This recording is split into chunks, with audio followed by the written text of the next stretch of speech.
In this tutorial, I'll show you how to create a dotted or dashed line in Figma. Start by opening your Figma project or creating a new design file. Next, press L on your keyboard to activate the line tool. Click and drag on the canvas to draw a line.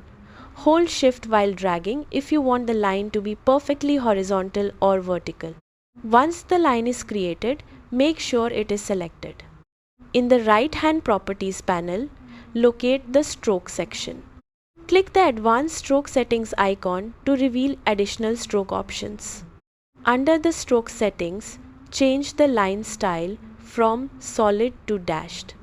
To customize the appearance, adjust the dash and gap values. Larger dash values create longer dashes, while larger gap values increase the spacing between them. To create a dotted line, set the dash value to 0 and enter a gap value such as 8 or 10. This will turn the stroke into a series of evenly spaced dots.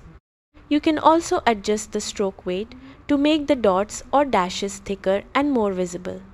Experiment with different dash, gap, color and stroke settings until you achieve the look you want. And that's it. You've successfully created a dotted or dashed line in Figma. Thanks for watching, and I'll see you in the next tutorial.